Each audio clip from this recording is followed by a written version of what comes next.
Good afternoon and welcome to the San Francisco Planning Commission regular hearing for Thursday, April 14th, 2016. I'd like to remind members of the public that the Commission does not tolerate any disruption or outbursts of any kind. Please silence your mobile devices that may sound off during these proceedings, and when speaking before the Commission, if you care to, do state your name for the record. I'd like to take roll at this time. Commission Chair Richards. Here. Commissioner Antonini. Present. Commissioner Hillis. Here. And Commissioner Johnson. Here.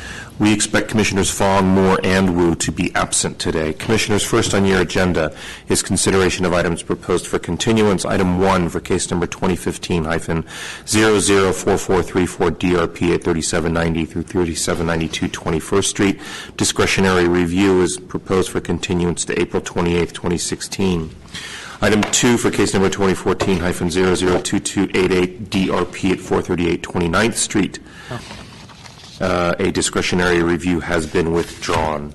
Commissioners, further on your regular calendar, items 11A and B for case numbers. Do we have printed agendas? Excuse me? I don't think printed You agendas. can have one of mine. Hold on. Oh, no, none of us have. Unfortunately, I have it in my they were not included in our, but they should be on their way. Okay. So if you'd like one, you can have this one. I printed that out. Thank you. All right, and Rich will go with that. Look on my phone. No, I'll look at my phone. Sorry, go ahead. Are we good now? Yep. I think so. Okay, so under your regular calendar, Commissioners, items 11A and B for items 11A and B For 12A and B, I think. I'm sorry. for Folsom Street. That's 12A and B. They are 12A and B.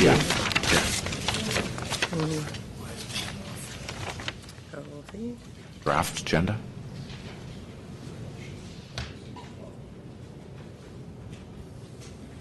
Okay, sorry, something got moved around after I issued this. Sorry, folks. So items 12A and B then for case numbers 2014.1302A 1302 CUA at 2906 Folsom Street conditional use authorization, and the acting zoning administrator will consider 2014.1302 VAR at 2906 Folsom Street, a request for variance. These are proposed for indefinite continuance, Commissioners.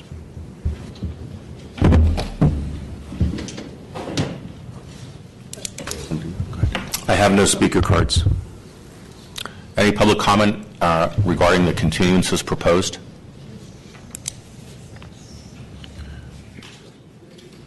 Okay.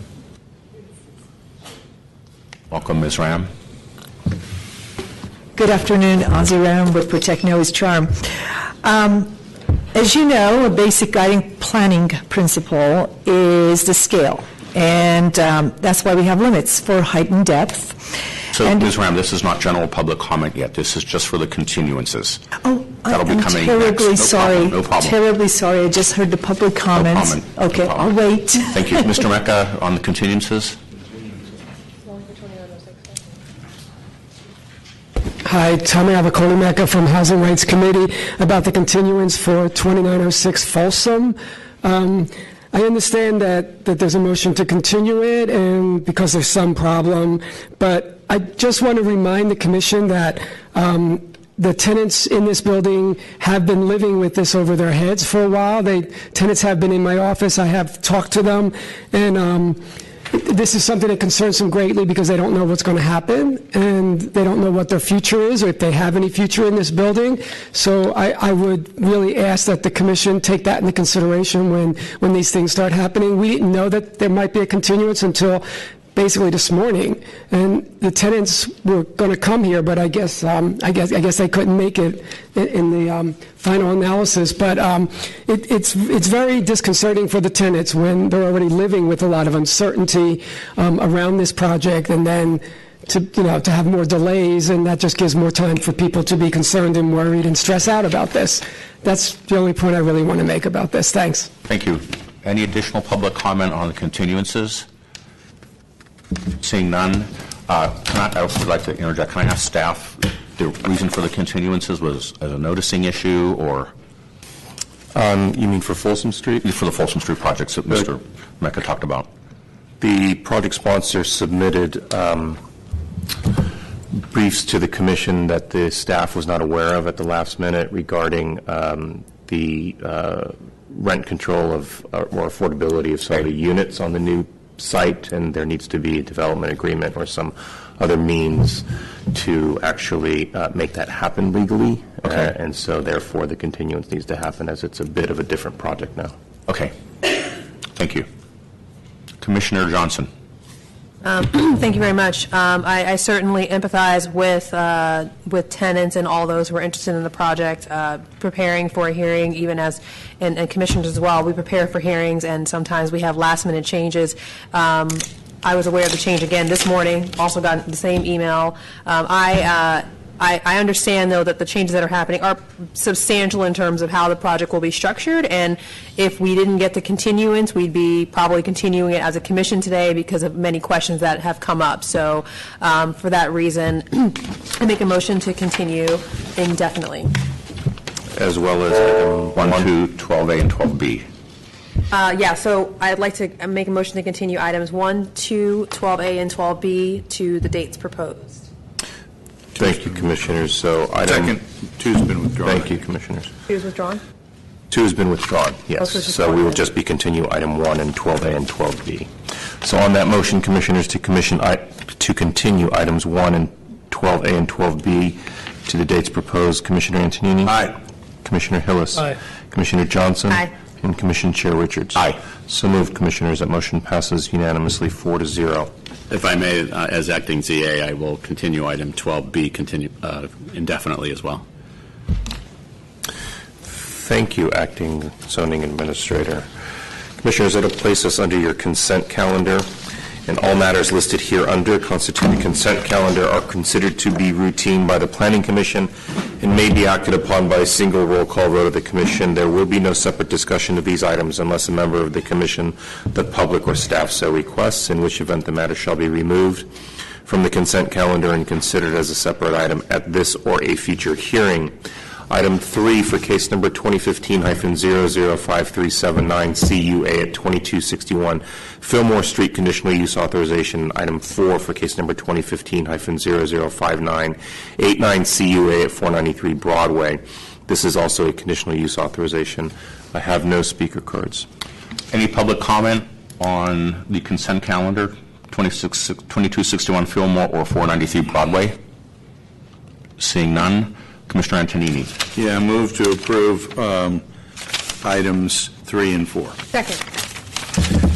Thank you, Commissioners. On that motion, then, to approve items 3 and 4 under consent, Commissioner Antonini? Aye. Commissioner Hillis? Aye. Commissioner Johnson? Aye. And Commission Chair Richards? Aye. So moved, Commissioners. That motion passes unanimously 4-0. Commissioners, it will place us under Commission Matters, item 5, Commission Comments and Questions. Commissioner Antonini. Well, first of all, congratulations to the Warriors on setting the NBA record last night. And the other thing I'd like to ask staff about is we had a hearing last week on PDR, and there's been a series of emails back and forth, and having gone through the entire Eastern Neighborhoods process, I think it would be really helpful if we had a brief presentation from staff showing maps that delineate the square footage that is reserved for only PDR and where it is on the map, and also the square footage delineated for PDR2, which is not the core PDR, but it's a less intense PDR, which generally surrounds the areas where the core PDR is, and also realizing that before that was 1M, now it's got a different zoning that protects it.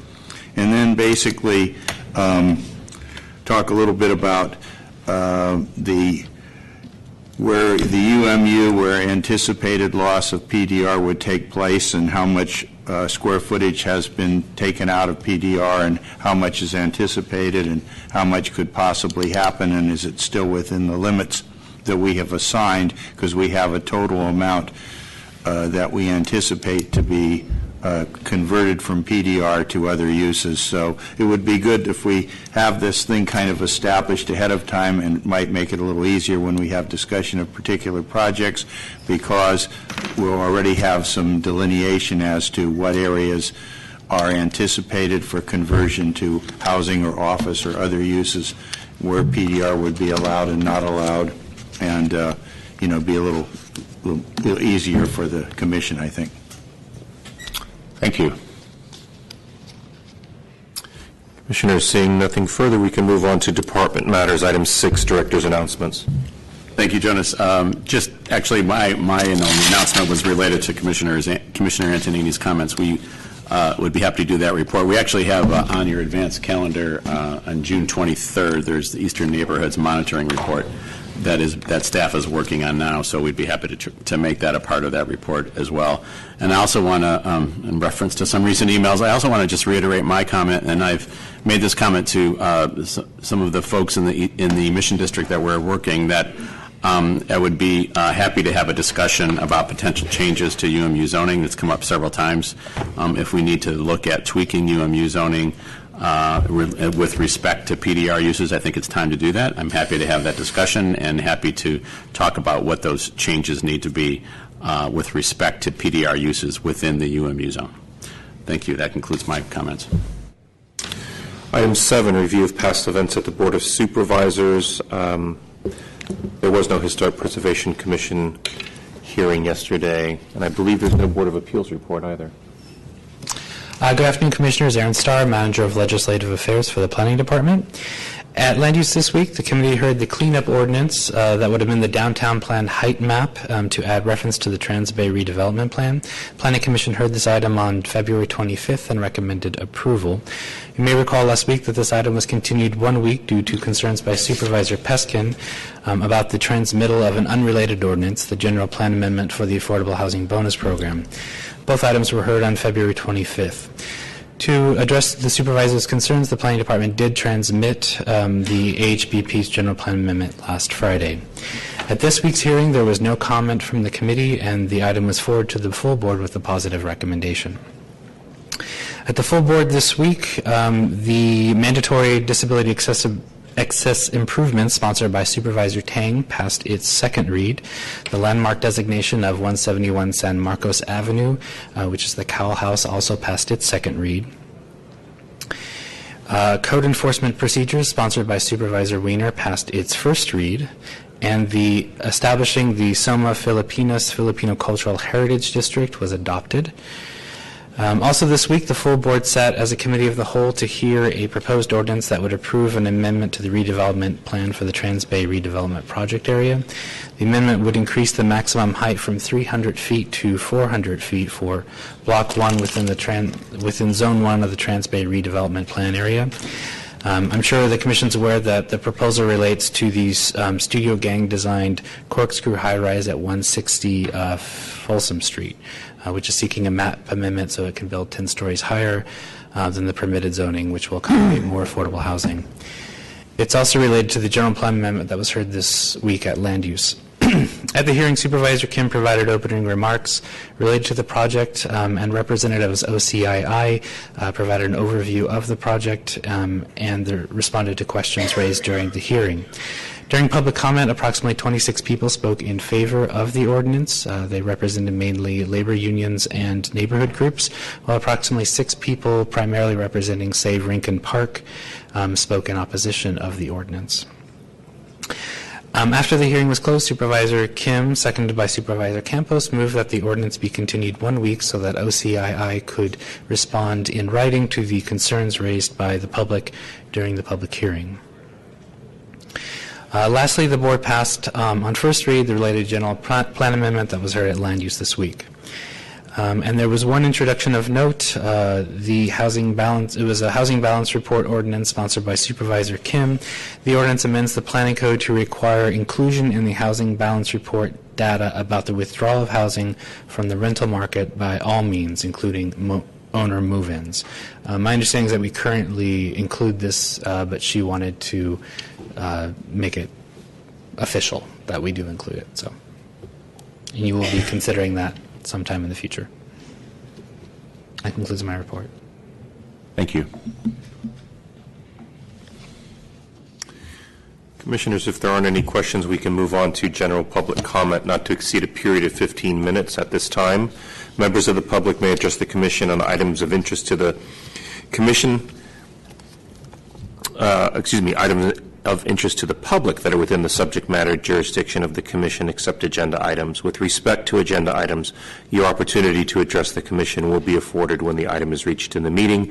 Each member of the public may address the Commission for up to 3 minutes, and I do have just two speaker cards. Ms. Ozzie Ram, Mr. Daniel Kepler.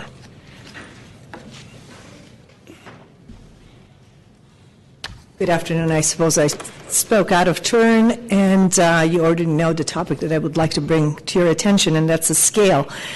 And as you know, the scale is determined by limits on height and depth, and that's why we do have limits on height and depth on different zones in the city. Now, way back when these limits were instituted and defined in the planning code, hardly any house in the western neighborhoods was built to the maximum height and maximum depth that was defined in these codes. And yes, we did have houses that were built all the way to the end of the lot, but these homes were not built to the maximum height. And conversely, we did have homes that were built to the maximum height, but they were not occupying up to 55% of the lot. And that is, of course, evidenced by the fact that in western neighborhoods, you would see average RH1, RH2 homes that are no more than 1,200, 1,500 square feet. And my question now is that why is it the planning department is approving massive homes of 4,000 to 5,000 square feet in neighborhoods that are averaging only 1,500 square feet? And is it obviously time for us to look at the code and updating them? I know that this is a huge challenge to go through the planning code, updating height, depth, pop-outs, and whatnot, and there are historic significance to some of these codes, such as pop-outs, which back when they were defined as permitted, it was basically due to the fact that there were a lot of these porches that were covered, and that's why the planning code decided to allow such things to be included. Now, I'm thinking in the meantime we could do something far easier.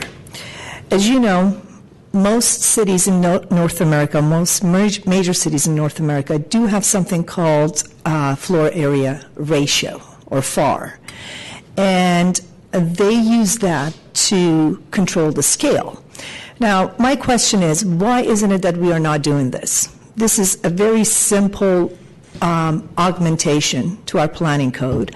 It will encourage development of homes that are more in scale with the neighborhoods, and it's not going to interfere with neighborhoods that already have massive homes. So this is, to me, a simple way to tackle the problem and the epidemic of these massive homes that keep coming in and keep getting approved, and you will have to keep hearing DRs. This is going to go on ad nauseum unless we do something about it, and I really propose for the planning department to look into this and for the commission to help guiding this. Thank you very much. Thank you. Mr. Kepler?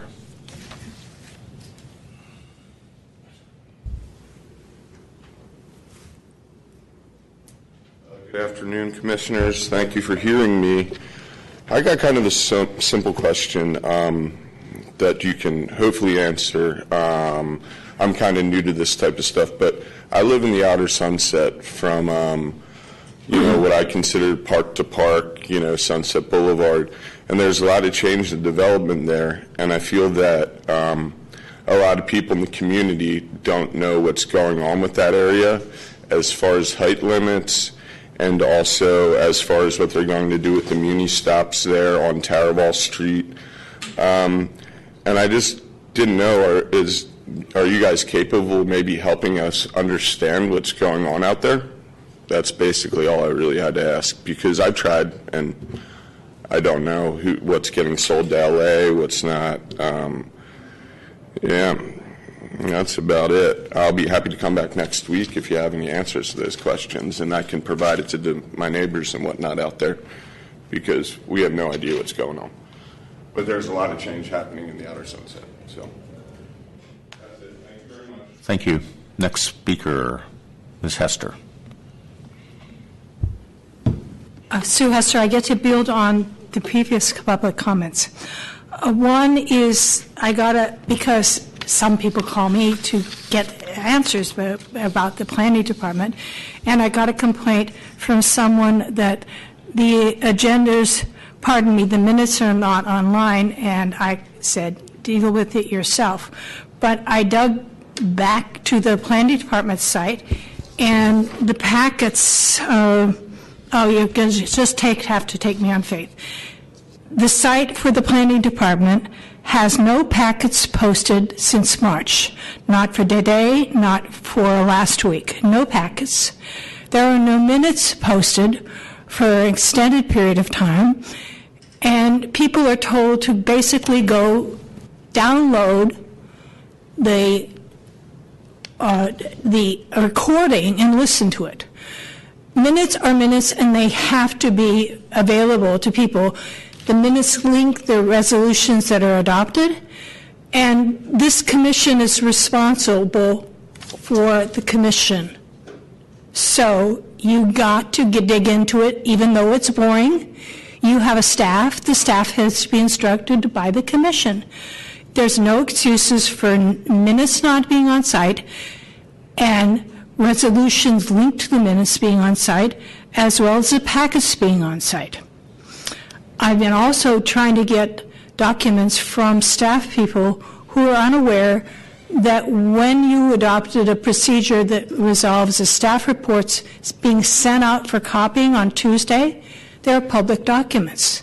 And I've been trying to get documents that are for next week that should have been available on Tuesday, and people innocently didn't know that. And I just said, talk to your supervisors. One I never got a response at all from. So you have some systemic problems. But one of the things I know about, because I actually was involved in writing it, is that Prop M passed.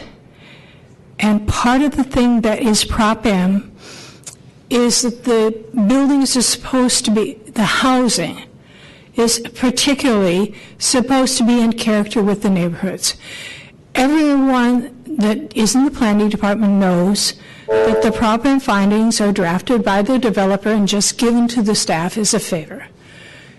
When you are talking about what's happening in the Noe Valley in terms of scale, and the Sunset in terms of scale, that is a Prop M issue. It's not only office allocations. It's part of the evaluation that you are responsible for. And the mission has a big problem because it's a tenanted neighborhood, and the tenants are being ignored. Thank you. Thank you. Any additional public comment? General public comment? Seeing none, general public comment is closed. Thank you, Commissioners. That will place us under your regular calendar. For item 8, case number 2010.1180 CWP, the Market Octavia Plan Monitoring Report Informational Presentation.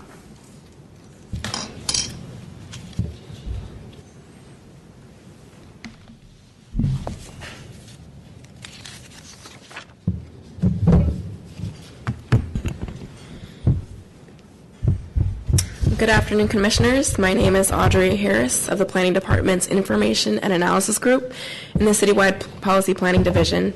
And today I'm here and pleased to present to you the Market Octavia Plan Monitoring Report for the years 2010 to 2014. As a refresher to you and the public, this plan was adopted by the Commission in July of 2007, approved by the Board of Supervisors, and was made effective May 30th of 2008. This is an informational hearing, and therefore no action on your part will be required. This report is mandated in the Planning Code, where it lists the monitoring requirements to help planners, policymakers, and other stakeholders measure the effectiveness of the plan. This report is the second of the 5-year time series, with the first report covering 2005 to 2009. Categories of information, as required by the code, will cover residential development trends, including affordable housing and changes to the overall housing stock, commercial development trends, transportation and parking, updates to the implementation programs, and historic preservation surveys. When the city's net new housing production plummeted in the year 2011, nearly half of the city's production in the Market Octavia plan area was half. Since then, the production in San Francisco and in the plan area has been recovering. By the year 2014, production nearly doubled that of the production in 2011, with an addition of 180 net new units in the Market Octavia area. About 12% of the net increase in the city's housing stock in the last 5 years was in the plan area, where we saw an addition of 977 net new units. And also in the last 5 years, a total of 8 units were lost in the plan area compared to the 1,190 units lost citywide. This includes 3 units lost to mergers, 4 units lost to demolition, and the removal of 1 illegal unit. Condo conversion of rental stock in the planned area represents about 6% of the citywide totals. And as far as evictions are concerned, 261, or the bulk of the evictions, were for other reasons. 26 were for owner move-in, and 18 were for Ellis Act withdrawal.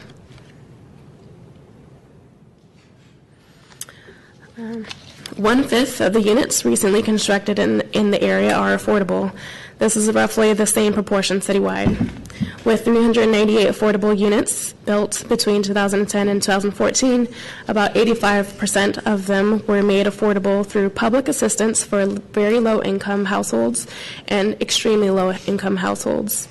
Of that 85%, over 2/3 are publicly assisted affordable units located in the central freeway parcels.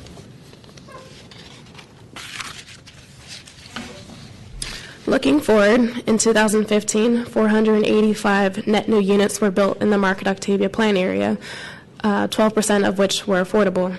And by the end of the year 2015, there were over 4,600 units in the pipeline. Just over 3,100 units were under review with planning, nearly 460 were entitled, and 1,038 units were permitted for construction by Department of Building Inspection. A section in the monitoring report is devoted to the development of the central freeway parcels shown in the map in the blue. Since the adoption, the Market Octavia plan, the 498 net new units have been built in these parcels. Of that total, 72% were made affordable by either public subsidy or through inclusionary housing program. Another 360 units were entitled or are under review, and out of these units, 8% are planned to be affordable. Please note that these numbers are just for the freeway parcels and not for the overall plan itself. And then also, as for the remaining 10 parcels, there is potential for 270 net new units. Non-residential development in the past 5 years saw the net addition of nearly 92,000 square feet in the plan area. Much of this came in the form of retail and entertainment space, and also cultural, educational, and institutional space. The major projects that were completed were the construction of the SF Jazz Center, a performing arts venue for the jazz and music education, and 100% affordable housing project with ground floor commercial uses located at 1600 Market Street. All of the new developments constituted about a 1% increase, which is more or less reflects the trends increase in the commercial space built citywide. The commercial space pipeline in the plan area, if completed, will yield a net decrease in commercial development by about 61,000 square feet. All the projects in the pipeline that will be getting rid of commercial space will be developing housing units.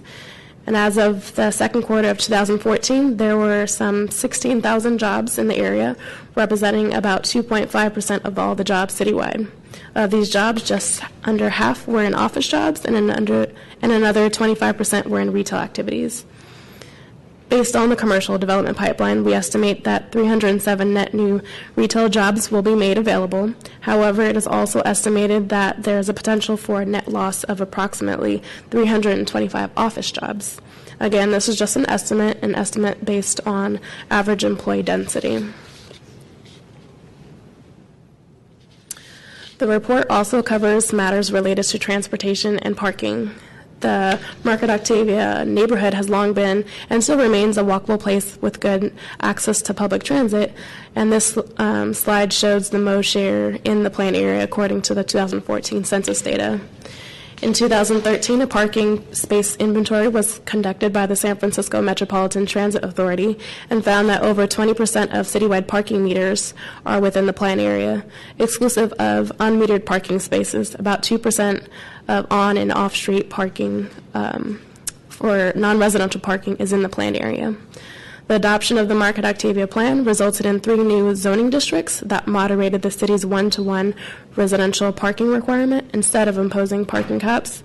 The report accounted for projects that were entitled prior to the plan's approval, as well as those projects that were subject to the new rules. In the last 5 years, 240 parking spaces were permitted in the residential developments in the area, which is a great reduction from the last reporting period, which had 603. In terms of impact fees collected, a total of $3 million in fees were collected from 11 housing development projects, and a total of $8.7 million has been collected as a part of the Community Improvement Program during the reporting period.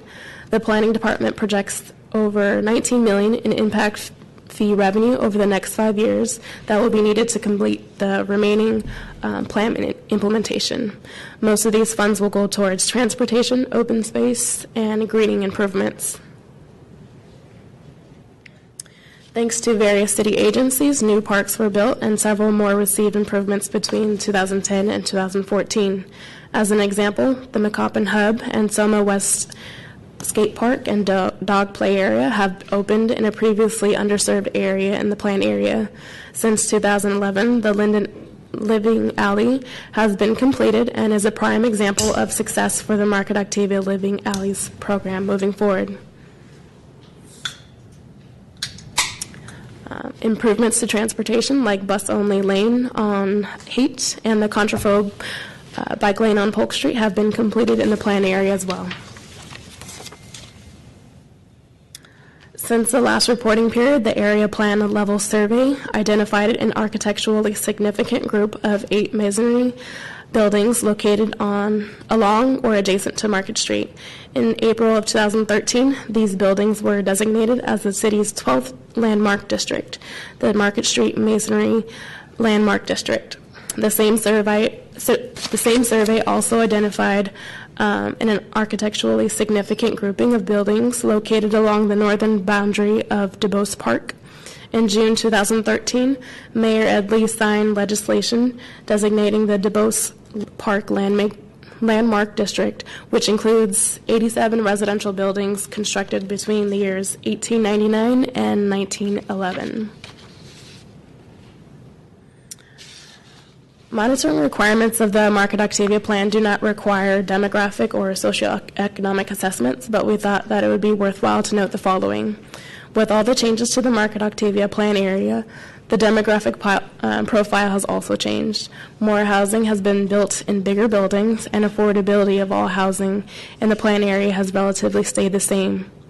The area has attracted more individuals with higher education and more households with children over the age of 5. The area's per capita income has increased, as well as household income. Additionally, car ownership has also decreased. I want to thank the Market Octavia Community Advisory Committee for their efforts in working collaboratively with the Planning Department to monitor and evaluate the development and implementation of the area plan, as well as its community's improvements. As always, the report is available on the Planning Department's website, and we've published the raw data tables as well, both on our website and at datasf.org. This concludes my presentation, and I'm available for questions and comments. Thank you. Thank you. Opening it up for public comment on the Mark and Octavia Implementation Monitoring Report. Ms. Hester.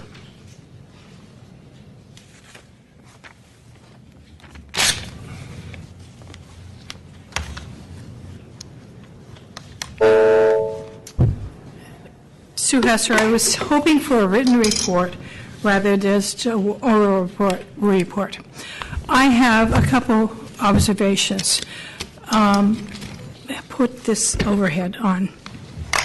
The Central Freeway parcels were created by an act of the state legislature, and John Burton was adamant, and I give him credit for that.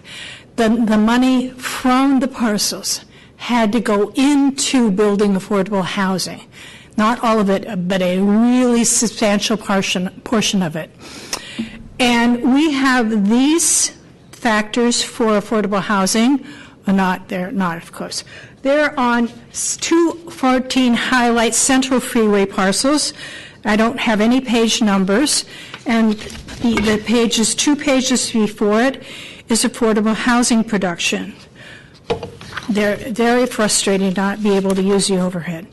So you need to have some information. I'm sorry, Sue, if I could just interrupt you. SF Gov, can you go to the overhead, please? Oh, I didn't know I had to push it. Sorry. So when you look at the Central Freeway parcels, you see what was created, all of the things by the sale of properties, and we look 2 pages back, you see the affordable housing. I think you need an honesty in reporting about how much was conferred by the state to do affordable housing and how much was created by the Mark and Octavia plan.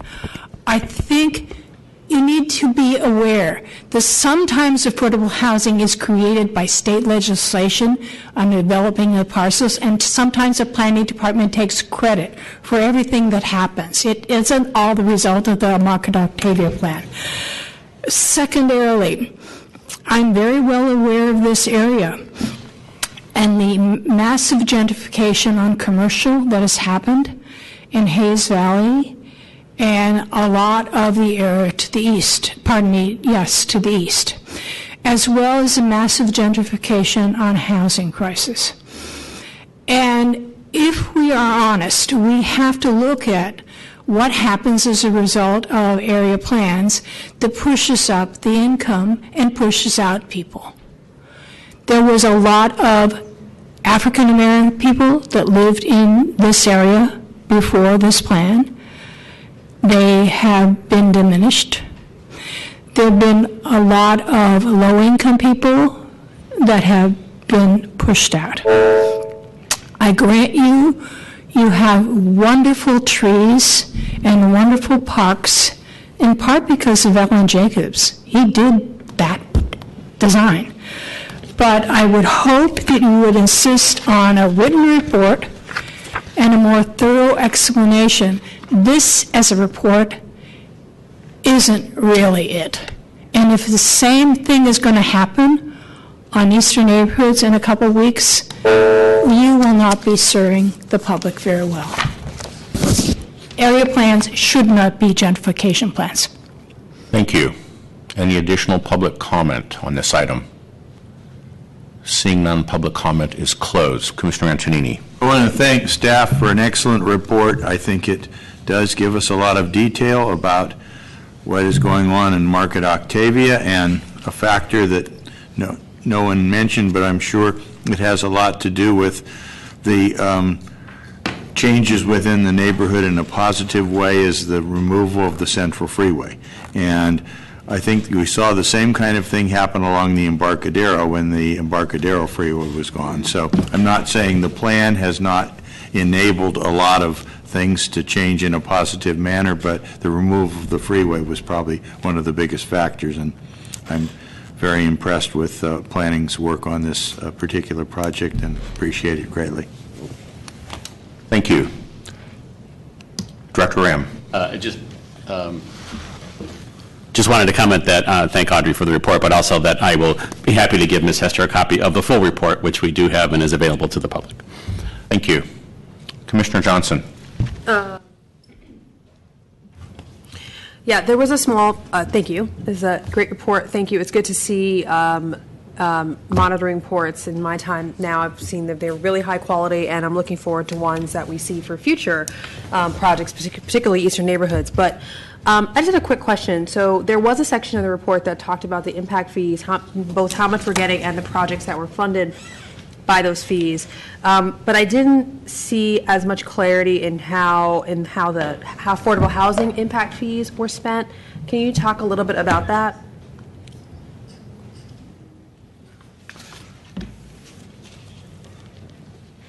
For that specific question of how they're actually spent, I would have to get back to you. I just have information on how much was collected as a part of the impact fee.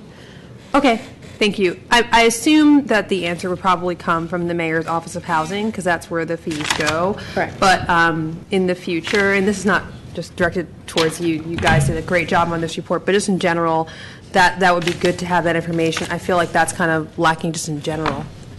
What? Oh, so sorry. I'm not even speaking into the mic. I apologize. I'm usually much better about that. For those who didn't hear me, I was asking, there's a pretty good explanation about how the impact fees are spent in other ways in the project area. So there's a lot of streetscape, transportation, open space improvements that are pretty obvious to anyone who goes to the area.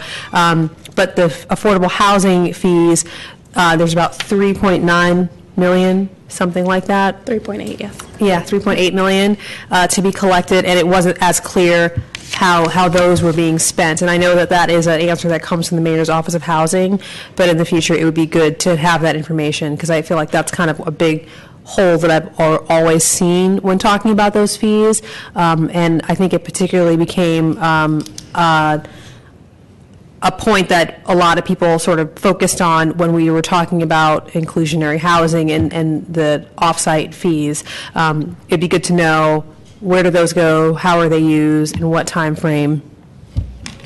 That was actually a concern of the Market Octavia CAC as well, and we found that most, if not all, of the affordable housing through the inclusionary housing program were provided on-site or in the plan area itself. Thank you. Thanks.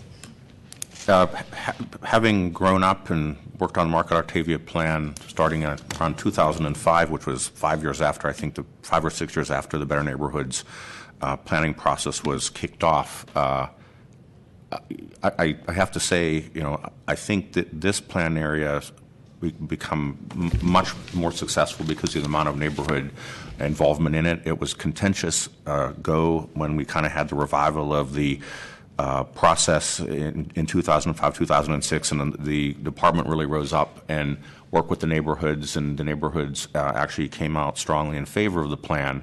And I think in terms of the plan objectives, so many of them have been fulfilled. I think too, several comments here on the displacement. It's interesting, and woman over in UC Berkeley, professor called it. She said there's this affinity demand or an induced demand. When you make a place nicer, more people want to live there. And I mean, I remember Hayes Valley when the freeway ran through it. There was crime, there were social issues, and now when you walk through it, it's really gentrified. It's a very pleasant place to be and a pleasant place to live. That all being said, it has there is displacement, there is retail displacement. I completely get it. I think with the macroeconomic factors we have with the city today in terms of the tech industry and the San Francisco's place in the world among cities, it's actually the effects of this plan as other plans has been amplified. So I don't think anybody in 2007 or 2008, when we were in starting to get into the trough, could have ever imagined that we would be seeing what we see today. And I don't think there's anybody that I've talked to that said we planned on this happening. It's just now we have to try to manage the effects of it, and I think some of the discussions we've had the past several weeks is a byproduct of that. A couple of more specific points. We did hear from Jason Henderson, who's, I believe, on the president of the Market Octavia CAC, or the chair. I served on that body for 5 or 6 years, and I know Mr. Henderson. He did write a letter to the commission on some issues that he had, one being parking ratios. He was asking for us to change them, especially around the hub area. I think one of the drums I've been beating quite a bit is we've created 608 parking spaces in the first 2 years and 245 in the last 5 years. That's for 7 years. What's the actual number of cars that have been brought in by those units actually been? So if you cut down the ratio to 0.5, are we really having one car for every 2 units come in, or is it truly one car for every unit? I really love to try to understand that. I know he also wrote that the area has been saturated with cars. I feel it. I live half a block outside the plant area in DuBose Triangle. I have seen a lot more traffic. I just don't understand how much of it's due to increase in cars brought into the neighborhood for work parking, for ride-hailing apps, or people that have just moved in with additional cars. So there is some issue there. But I think we need to actually really take a hard look at what the data is before we think about any changes. The 608 drop to 245 is staggeringly good. And I think we even created more units in the 5-year period in the first 2-year period. So that's even a smaller percent. A couple other things Mr. Henderson wrote was the on-street parking reform. I recall that being a part of the discussion.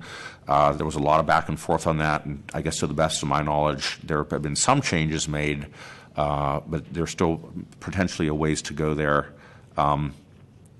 The removal of the remainder of the Central Freeway I know has been talked about. I think the question I have is, if you actually look at the Central Freeway, the part that veers away from Division Street to land on Octavia Boulevard could be ripe for development. However, if you take the Central Freeway further down, say to Bryant Street, the cars are going to have to still go on Division Street. You're not going to be able to create a lot more affordable housing because you have buildings built right to the sidewalk on a lot of those parcels. So I'm not sure how much additional capacity there is. I know there was talk about that. I know then Supervisor Bevan Dufty tried to get a motion passed by the Board of Supervisors at that time, and it failed. And I think it's a great report. I recall the first report being on the CAC where we actually wrote, I think it was a 40 or 50-page counter report to the report. But I think this actually is a huge step forward, and I want to thank staff for this. One other quick comment.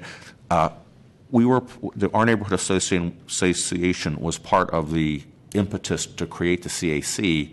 It was a great idea at the time. I still think it's a good idea, but what I saw, even when I was still on it, and actually is, it stands today, a lot of the people that were involved in the plan creation, formation process initially served on the CAC, but as they've fallen off, more people have been appointed to the CAC who don't have any background into the plan, and every time a new member comes, and we talk about some of the goals of the plan or whatever, it's a very large document, it's almost like starting all over again. And so there's a continuity issue. We're only 7 years in, and I believe there's only 2 members of the 7 members who actually were around during the plan formation. And as we lose those 2, it's a lot more difficult to really make sure that the goals of the plan are being carried out and that the institutional knowledge remains. Commissioner Johnson, anything else? Oh, no, Okay. you called me already. Actually, Commissioner, if I could just a couple more comments. Related to this all, of course, is the work that we're doing, and part of the Market Octavia plan, which is the hub.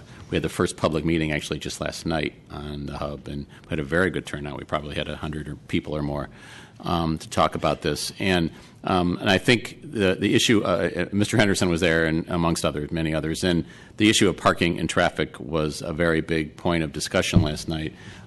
As you can imagine, there were both points of view, some who are concerned about the reduction in parking requirements and some who wanted us to eliminate even more parking, Mr. Henderson among them. So I think it's going to be an important part of that discussion, but part of that work on the hub, which is generally the area defined by Market and Van Ness to the south to Mission, is to look at that issue and look at parking ratios and to look at traffic. Because even under current zoning with the addition of over 3,000 units to that immediate area, the traffic and parking situation could be very heavily impacted. So we are looking at those ratios and seeing if we can ramp those down for a new development. Great.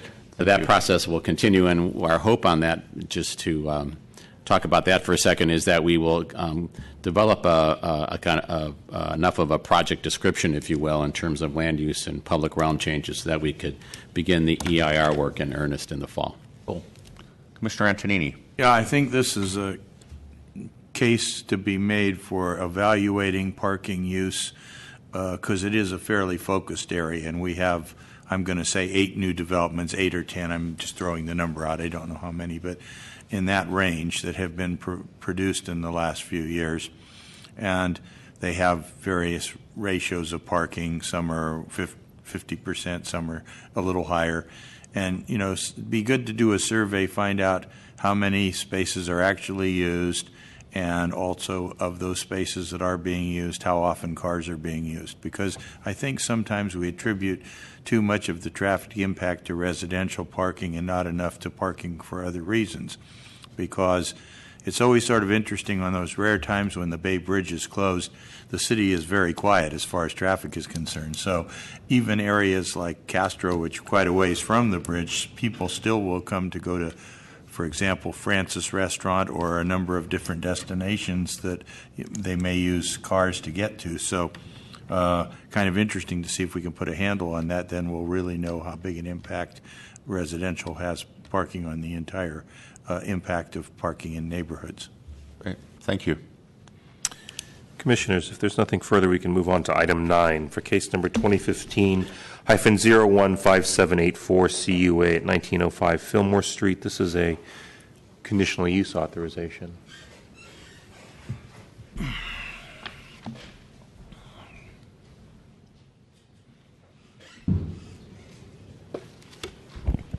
Good afternoon, Commissioners. Wayne Farns, Planning Department staff.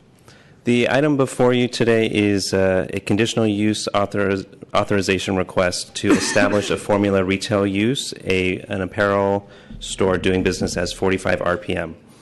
Located at 1905 Fillmore Street at the corner of Bush Street in the Upper Fillmore NCD and the Western Addition neighborhood. The last known use of the location was a home furnishing store known as Zinc Details, which has since relocated to 1633 Fillmore, about 3 blocks south. 45 RPM is a clothing retailer based in Japan with 61 locations. The proposed location would be their second in the United States, the first being in New York City. Fillmore Merchants and Neighborhood Association is in support of approval of this project. No other public comment has been received. The formula retail concentration in this neighborhood would slightly increase as a result of approval. Department staff is recommending approval of this project as it complies with the Upper Fillmore NCD zoning. The general plan is supported by the Merchant Association and is compatible with the neighborhood context. This concludes my presentation. I'm available for any questions. Thank you. Thank you. Is there any public comment on this item? Project sponsorship. Oh, I'm sorry. My first time doing this.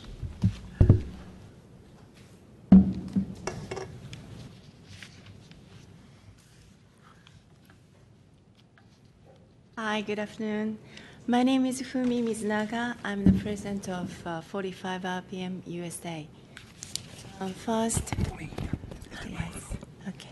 I would like to thank you for your consideration and thank you, the planning department staff, for their fine work, assistance, and their thorough presentation. 45 RPM is an apparel manufacturer and retail based in Japan. We opened first shop in 2000 at 169 Martha Street, New York. After 16 years of our experience in New York, we would like to open our second store in America at 1905 Fillmore Street, close to Japantown. 45R is specialized in high-quality textile and eye indigo dye, Japanese plant indigo, incorporating traditional textile techniques including embroidery, homespun, eye dye, tie-dye in the easy-to-wear modern fashion. Each item is produced in a very limited quantity, reflecting each season in color, pattern, natural motifs, textile, and shapes. Our style is not dictated by the latest trend. Our desire is to make good, honest clothes that you can wear for a long time. Each 45 RPM store is uniquely designed and fabricated by Japanese artists and artisans, reflecting a unique contemporary Japanese cultural expression using traditional materials as stone, wood, and ceramics. We would like to introduce our Japanese culture and hospitality with our sense of beauty through our store and clothes. We believe that 45 RPM philosophy is fit to Fillmore Street, and we really hope to open our second store at 1905 Fillmore Street. We have met with local merchants and the Fillmore Merchant Association and have their letter of support. We really request your support and approval of this project. I would be pleased to answer your question you may have. Thank you. Thank you. Is there any public comment on this item? Seeing none, public comment is closed. Commissioner Antonini. Yeah, I think this very good project fills a vacancy, and we're honored that it's only the second location in America that you have decided to locate a store. And the benefits are not just having 45 RPM, but the fact that it will bring people who are interested in your product to the neighborhood who might not normally be there, and of course they're going to have to eat, or maybe they may decide to browse around at some of the other boutiques or the bookstore. So I think it's good for business. Only slightly increases the percentage of formula retail, and I think it's a wonderful project. In fact, it inspires me to have even older clothing line for 78 RPM. Thank you. Move to approve. Second. I think that this is the type of formula retail that's additive for a neighborhood. I think it's more solidifies Fillmore Street's place as a secondary destination retail district next to Union Square, as I've been hearing about lately, and it's got the support of the merchants and the neighborhood association. I can't imagine a better neighbor than yourself. Commissioners, if there's nothing further, there's a motion that has been seconded to approve this matter with conditions. On that motion, Commissioner Antonini. Aye. Commissioner Hillis. Aye. Commissioner Johnson. Aye. And Commission Chair Richards. Aye. Congratulations. So moved, Commissioners. That motion passes unanimously 4-0. And places is on item 10 for case number 2015-016137 CUA at 16 West Portal Avenue. This is also a conditional use. Sorry? She's wearing a 45 RPM. I just want you to know it's hand embroidered, and this is the type of fashion item that they'll be selling. So please note what she's wearing. I know she's Beautiful. Thank you, Mr. Blase. Thank you. Thank you very much, Commissioner. Thank you.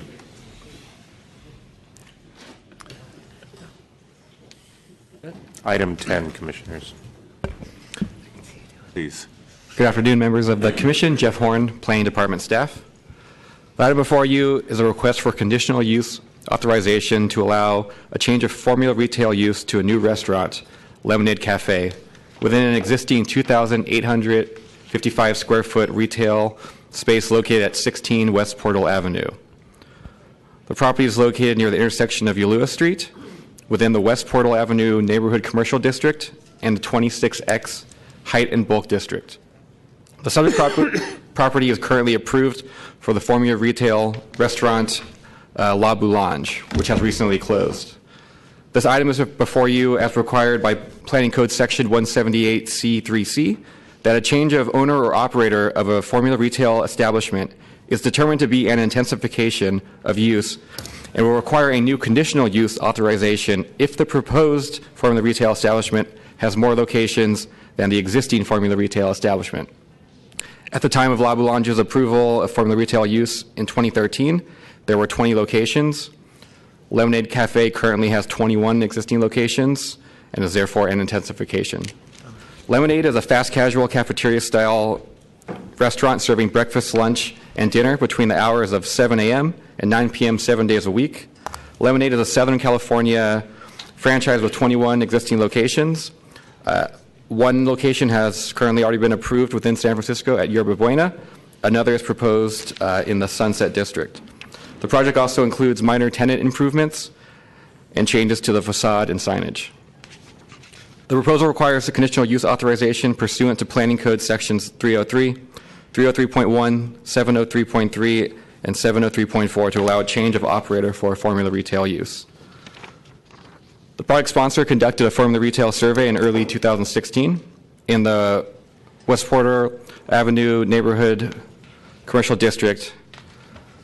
There are currently 37 formula retail businesses, or about 24% of the storefronts. The majority of these formula retail businesses are financial services and personal services. 4 of these are a limited restaurant, and 1 is a full restaurant, which is La Boulange, the existing La Boulange. So therefore, there would be no net increase in formula retail uses in the NCD. At the time of publishing of the case report, the department had received 2 letters in support of the project from the Greater West Portal Neighborhood Association and 1 letter in support from the West Portal Merchant Association. 1 letter had been received in opposition from a community member. Since publication, 2 letters of support from the community have been received. The department recommends approval with conditions and believes that the project is necessary and desirable for the following reasons. Lemonade would attract a diverse customer base and help contribute to the vitality of the overall district as a neighborhood and citywide servicing district that specializes in a varied array of retailers. The project would replace an existing formula retail use within the West Portal NCD and thus result in no net change in the number or linear frontage of formula retail establishments within the district. The project would not displace any existing retail or residential uses. The project is in close proximity to public transit. The project meets all applicable requirements of the Planning Code, and the project is desirable for and compatible with the surrounding neighborhood. This concludes staff's presentation. I am available for if you have any questions. Thank you. Project sponsor.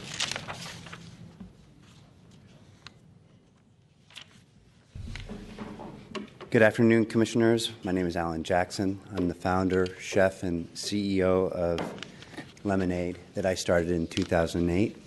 I'm very excited to be here and potentially become a part of San Francisco. We share the Central Valley between the 2 cities, and this is definitely the next home for Lemonade. Just to give you a little background on,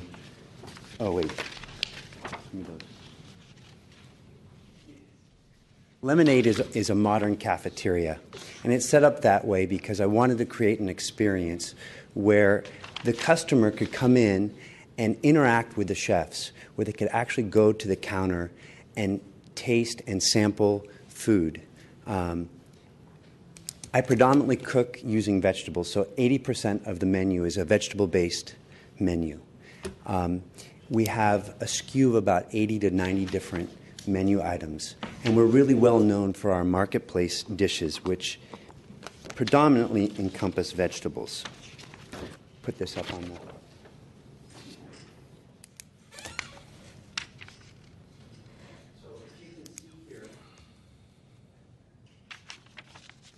This is your typical Lemonade. You actually walk in and you interact with your server, and we encourage sampling, and it's really a variable experience, and the barrier to entry is $2.75. So I created Lemonade because there was a need, my own personal need, of a place that I could go and eat lightly, eat variably. My wife can eat sandwiches and mac and cheese and not gain a pound. I look at them and I get fat. So this is the perfect neighborhood joint. We call ourselves seasonal California comfort food, and that's because we focus our menu on the seasons. And by doing that, we're able to buy fruit and vegetables in peak season. Inherently, we're able to purchase goods locally because of that. We're not buying stone fruit from Chile when we can't get them here. We change our menu 8 times a year. And one of the most interesting things about Lemonade is just the not the demographic that comes there, but the psychographic. We have such a vast array of people that come to our stores, but it's really about people that are searching out this kind of eating, this variable, flexible, affordable food that you can eat in, take home, take to the park. I think Lemonade's a perfect addition to San Francisco, and I'd like to introduce Huntley Kastner, who's our CFO and business partner, to continue. Afternoon, Commissioners. Thank you for having us. So up until now, Lemonade has been a Southern California phenomenon. We have 21 restaurants across Los Angeles, Orange, and San Diego counties. We're very, very excited to join the San Francisco and Bay Area communities. We were fortunate enough to be able to gain access to 6 of the La Boulange stores that closed down and are in the process of permitting or construction on Yerba Buena, Palo Alto, Burlingame, Walnut Creek. We're applying for this conditional use permit in West Portal and going through a similar process in the Inner Sunset. We loved the opportunity to come to San Francisco.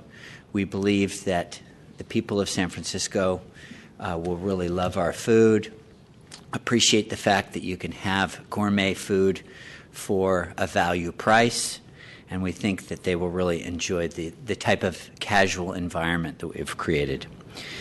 West Portal specifically, we were very excited about. We are typically very much members of communities that we join and open stores. We see West Portal as a village, very much like our Brentwood store, our Manhattan Beach store, very tight communities, small retail strips, and we want to be part of that community.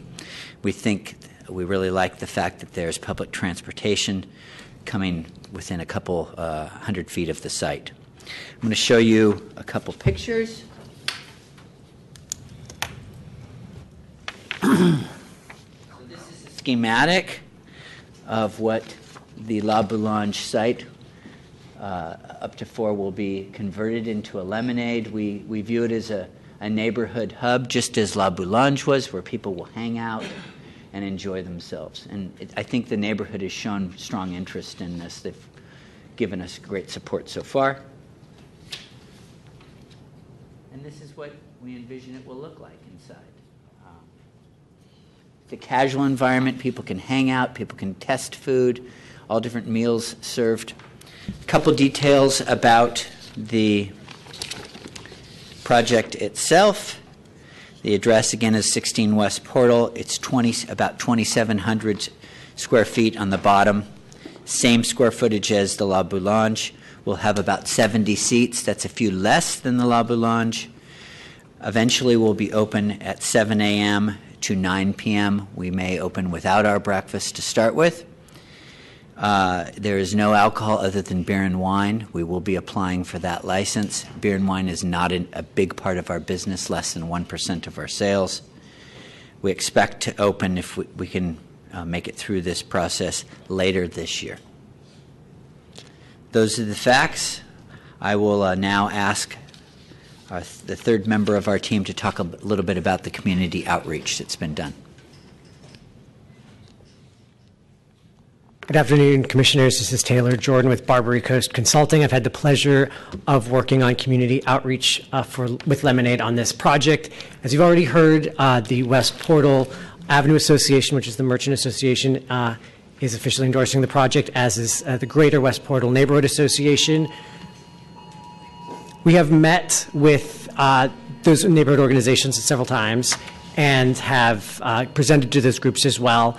And I believe you'll be hearing from members from those organizations a little bit later in public comment. But we're happy to partner with them, be active members of the Neighborhood Merchant Association, and help support some of their more important projects like the West Portal Park project, playground project. So it's been very great experience, and we're here to have answer any questions that you may have. Thank you.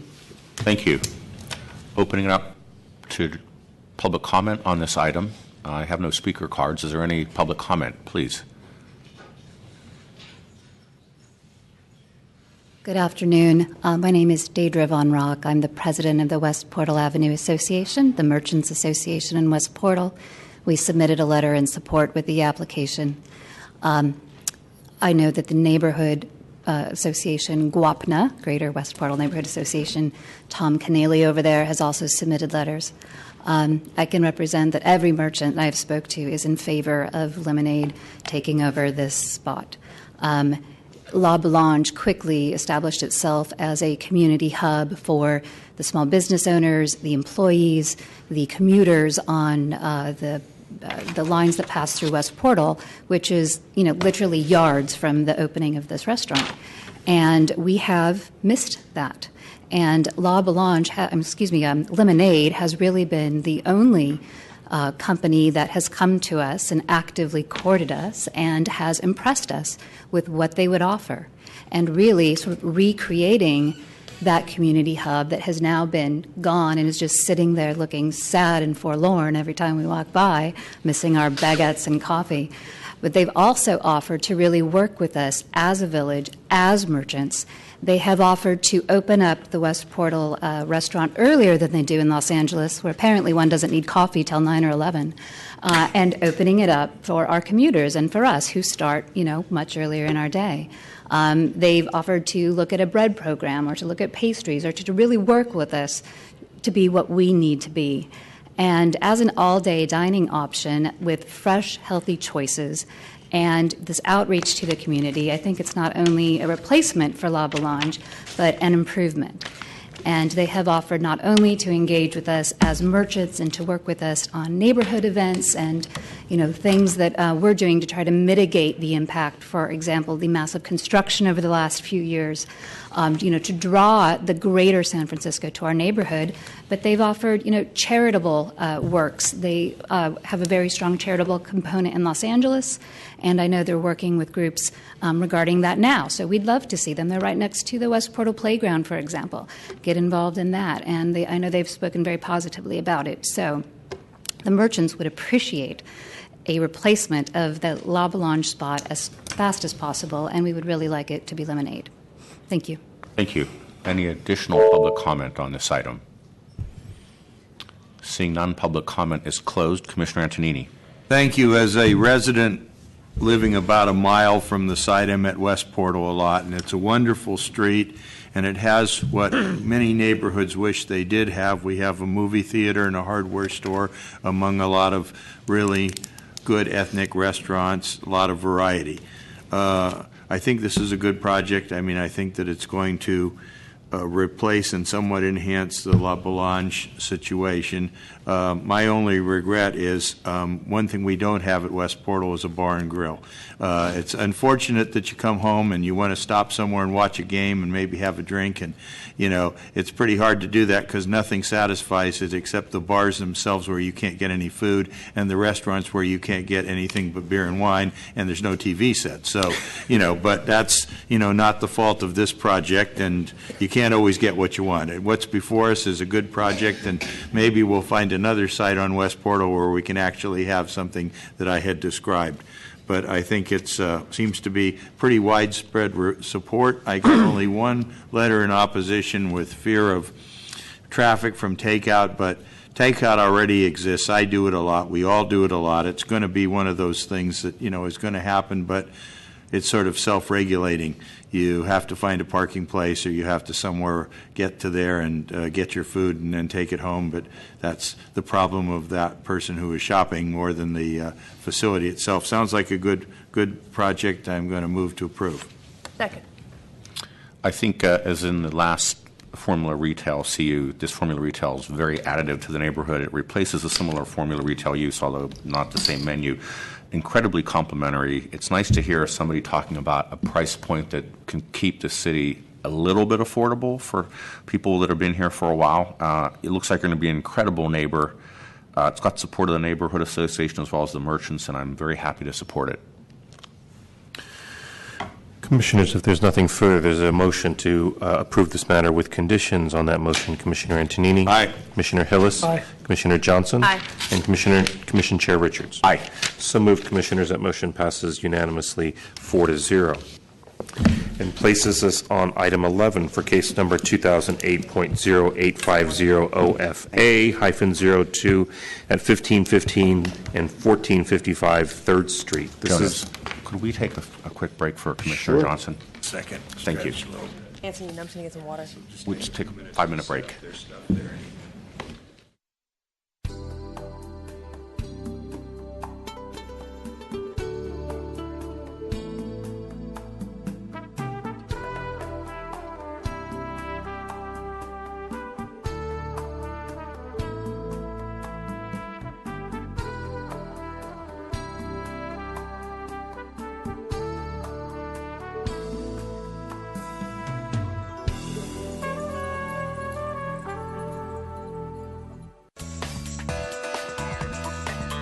SF Gov TV, San Francisco Government Television.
for Thursday, April 14th, 2016. Commissioners, we left off under your regular calendar on item 11 for case number 2008.0850 OFA-02 at 1515 and 1455 3rd Street. This is only the design approval of the office space allocation. Good afternoon, Commissioners. David Winslow, Staff Architect for the Planning Department. The proposal before you is to construct 2 new office buildings to serve as Uber headquarters, with a total of 422,980 square feet of office on portions of Mission Bay South Blocks 26 and 27. The 1.7-acre site is located on 2 parcels separated by Pierpoint Lane, publicly accessible, privately owned open space. The project includes 3,000 square feet of ground floor retail, 5,995 square feet of child care space, which will provide child care services for up to 59 children, and parking will be provided in an adjacent parking structure. Building 1 is located on 1455 3rd Street and is proposed as an 11-story, approximately 160-foot tall office building containing about 197,000 square feet. Building 2 is located on 1515 3rd Street. It is proposed at approximately 6 stories or 90 feet tall and is projected to house about 226,000 square feet of office. Today's action is to review the specific design of the previously authorized office development. In 2008, the Planning Commission Motion 17709 allocated 1.35 million square feet of office use for buildings located on Mission Bay Blocks, Mission Bay Blocks South, 26, 27, 29 through 32, 33 through 34, and 41 through 43, subject to design review and approval by the Planning Commission for specific building proposals. The proposed office buildings associated with the Uber headquarters are located on Mission Bay Blocks 26 and 27. Planning Commission Resolution 14702 determined that the Mission Bay South redevelopment plan provides for a type, intensity, and location of development that is consistent with the overall plan's goals and objectives of the general plan, as well as the 8 priority policies of Section 101.1.b of the Planning Code. Let's talk about the design then.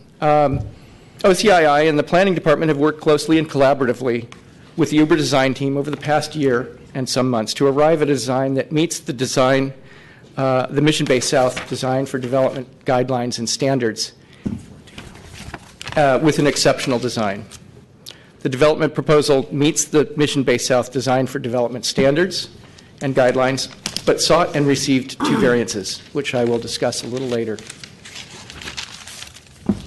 These buildings express their program and technical solutions to create a sculpturally modulated interior, clad with an outer glass curtain wall.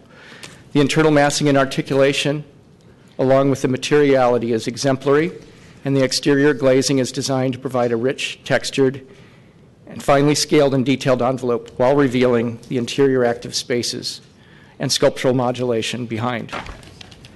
To do this, the design relies on a clear and operable glazing system backlighted during the day with skylights. The facades of both buildings will be primarily composed of transparent low iron glass. Immediately behind the glass will be a vertically organized interior commons spaces to be used for circulation, casual breakout spaces, which allows for visual connection between the outside and the materials and activities behind the transparent building facade. The design and materials within the common areas are composed to introduce direct and modulate both light and shadow and further visually animate the space from the street. The building facade will be further enhanced by rich materials such as white oak, reclaimed oak, patinated zinc, weathered steel, brushed stainless steel, and travertine. The glass panels of the facade will be operable, controlled by the building's automated management system to open and close in response to climactic needs within the common areas. In addition to the buildings, there are 3 areas of open space associated with this project. The privately owned Pierpoint Lane except for emergency vehicles, will be primarily for the use of pedestrians and non-motorized traffic. And Pierpoint Park, immediately to the east of Building 1455 3rd Street, will serve as a primary open space in the design. It will include a terraced amphitheater and at Pierpoint Park, providing the opportunity for the public to have lunch or gather together. Pierpoint Lane and Pierpoint Park will be connected through clear pathways that will connect the two areas. And the third small, unfinished courtyard immediately to the north of 1455 3rd Street and the existing 455 Mission Bay Boulevard building will be completed with additional landscape and hardscape elements that will also include 36 bike racks. I mentioned the variances. I want to talk a little bit about the variants that were sought and received from the CCII. Number one was a street wall requirement. The Design for Development Guidelines and Standards in Mission Bay South regulates and mandates that buildings front a certain portion of the ground floor frontage. In this case, due to the adjacency of this project to the immediate south of the Golden State Warriors Arena, it will be seeking a setback on the ground floor only of an additional 10 or so feet to accommodate the projected pedestrian flows from that event center. And number two is view corridors. The D for D of Mission Bay South was intended to create an urban pattern of blocks that used the historic pattern of the Vara blocks in order to link Mission Bay to the city's historic urban fabric. The D for D also uses this pattern of right-of-ways to establish view corridors. This proposal includes two pedestrian bridges that will connect the two buildings crossing over Pierpoint Lane. The bottom of the lowest bridge will be just over 44 feet from the bottom of Pierpoint Lane and about 20 feet in from the street facade of 1515 3rd Street. The higher bridge will be located to the east and above the lower bridge, with the top sitting approximately 91 feet above the surface of Pierpoint Lane. As an exception, the bridges across Pierpoint Lane needed to be exceptional. To be acceptable, the design of the bridges across Pierpoint Lane needed to demonstrate, first, no detriment, and adhere to several principles. One, that they be invitational, scaled in proportion to enhance a sense of public space along Pierpoint Lane, not to proprietarize it. Number two, that they be exceptional in their design, materials, and detailing in a way that is as minimally visible and sculptural as possible. And that three, they enhance the design of the project more than if they were not there. CCI approved the major phase and schematic design and adopted environmental findings on April 5th, 2016. This concludes my presentation. Myself and a representative from OCII are here to answer questions, but now I would like to turn it over to the project sponsor. Thank you. Thank you. Thank you, Commissioners, Mr. Director. Teresia Nemeth with Alexandria Real Estate Equities. As you know, we have been working on Mission Bay for quite some time, and these are our last two parcels. It will fill in the 26 through 28 blocks that we started back in 2005. So it's very exciting to be here. We have a design that I think is exceptional, and I'd like to ask you to hear our small presentation from Shop Architects. We have Omar Toravaca with us. Thank you. Good afternoon, Rahim, Commissioners. This is a pleasure to be here presenting our project. As noted, we've been working with David and OCII staff and have had a great collaboration on this project. I'd like to start by first showing you some work from Shop. If I may have the images projected, great, thank you. Shop Architects is a firm of 170 people based in New York. We're largely interested in traditional materials and technology and how they come together to enhance performance for buildings, both aesthetically but also technologically. We're interested in the material use of rich materials that bring detail and articulation to the buildings, not just as slap-on motifs, but as something that really has to do with the performance of the envelope. What you see on screen is 111 West 57th Street, a super tall building in New York with terracotta and bronze. In the middle is Helioptics, a solar collector facade that is trying to replace the traditional solar collector technology with transparent films, and Mulberry, which is a new take on brick articulation on a building. In particular, in Mission Bay, we asked ourselves, what can we do to enhance the district? What can we do to make sure that Mission Bay in the future feels more like the rest of San Francisco? And the question is really answered by starting with the fact that the buildings are at the intersection of a very busy hub that's served by public transit. There are also infill projects that have a key role in playing in completing the urban fabric that's now moving from the southwest portion of the district towards the northeast.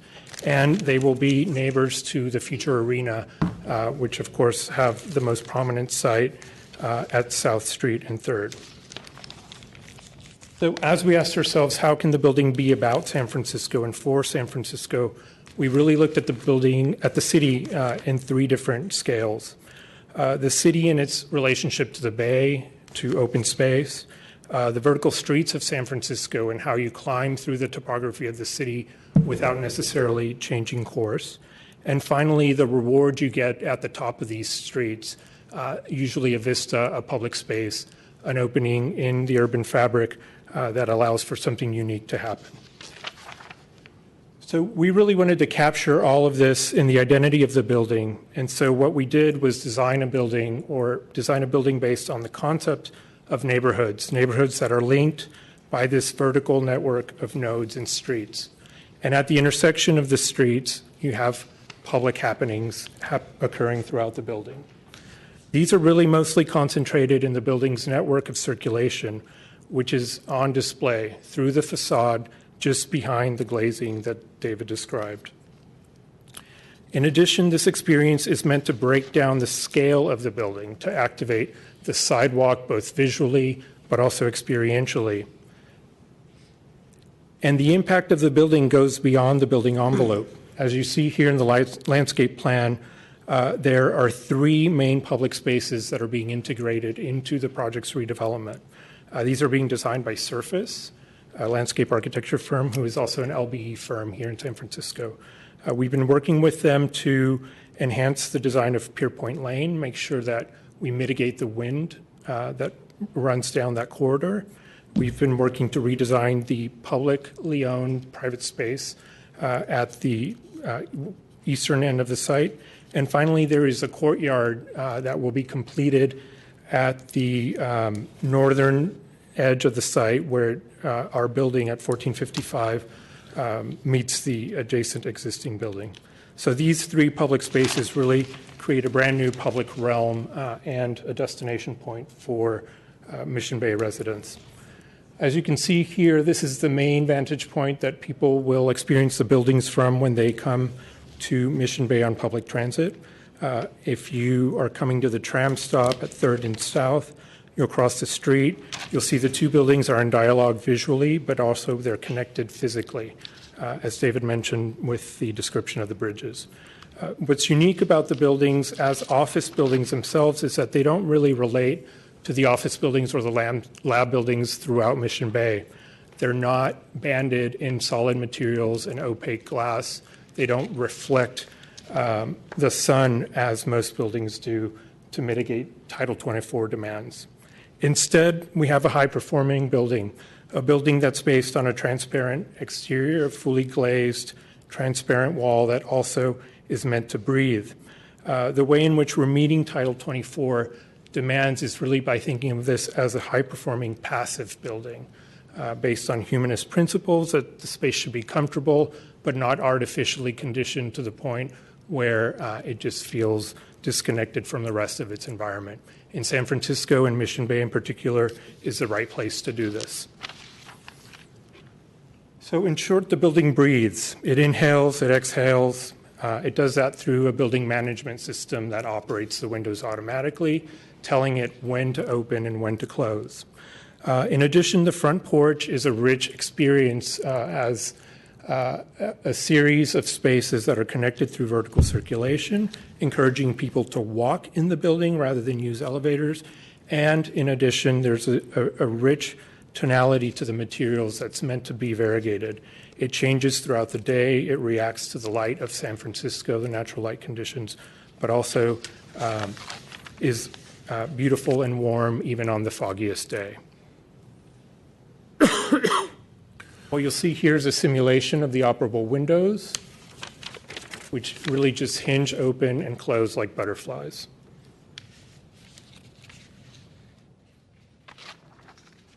This is the site plan. The uses on the ground were very important, and we worked very hard with planning and OCII to make sure that the distribution of spaces was optimal to activate the sidewalk. As we all know, there's very little retail in Mission Bay. The retail that is there is mostly community serving, and we have 3 spots of retail here at the corner, at the midspan of the larger building along 3rd Street, and at the northern end fronting the courtyard, so that courtyard may be active day round. Something that hasn't been mentioned is the inclusion of a daycare facility.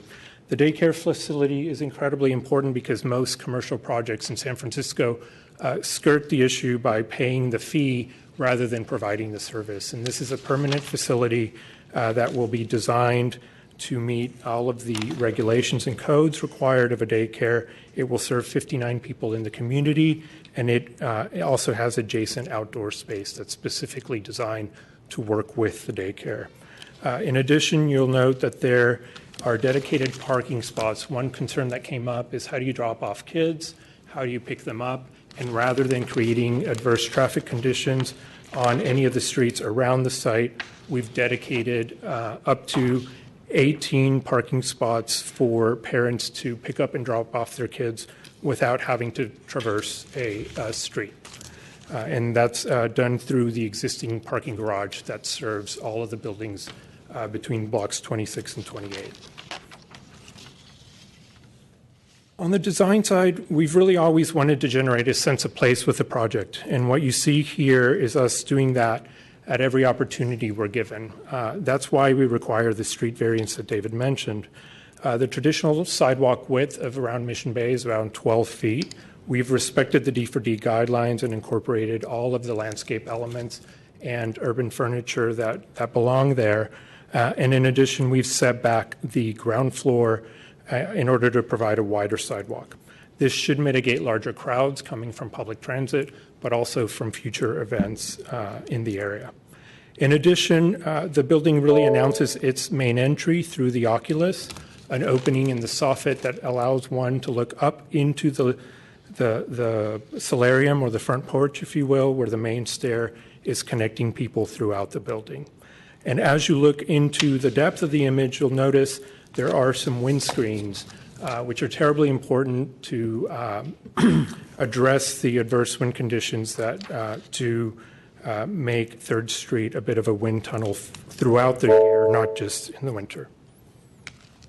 So just very quickly, the screens do retract. They fold back incrementally, allowing for the sidewalk to expand, and they finally sit up flush against the facade, creating the vertical rhythm that is required in the D4D guidelines. The next few slides talk about the public realm as it relates to the retail. What the windbreaks do is create an extended urban room in front of the retail, essentially activating the space and making it comfortable for people to use it. This is an image of a larger model, which isn't here today, but it illustrates how the materials come together in the setback. Finally, I just want to talk about the elevation along 3rd Street is really an active elevation where all of the materiality of the building comes to life. What you see in the white cubes are what we call the ice cubes. They are meeting rooms, spaces throughout the circulation that pop into the space and really activate the facade, breaking down its scale, creating interest, and a sense of relief in terms of the materiality. The activation of the street really doesn't stop there. It turns the corner as one goes under Pierpoint Lane. There's an opportunity to look up and see the dynamic bridges, which also relate to the maritime history of Mission Bay. In studying Mission Bay and asking ourselves, how can this building be both about San Francisco but also about Mission Bay, we looked at the gangways at the gangways, but we also looked at materiality and artistic imagery and sculpture coming out of the district. What you see on the left are two images from Henrik Kam, a photographer who took pictures of this dry dock that used to live in Mission Bay and found itself lodged in Yerba Buena in 2002 after a storm detached it and drifted it across the bay. And then, of course, Richard Serra's Hortense Steele sculptures have inspired us to really create a rich palette that talks about the history of Mission Bay, but is interpreted in a very contemporary way that's appropriate for the future of San Francisco and for the environmental constraints that we're trying to mitigate. And here you see another animation talking about the lighting effects on the wood wall and the solarium space. Finally, we do have a public art program that's sizable because of the budget of the project. It is estimated to be up to $2.3 million.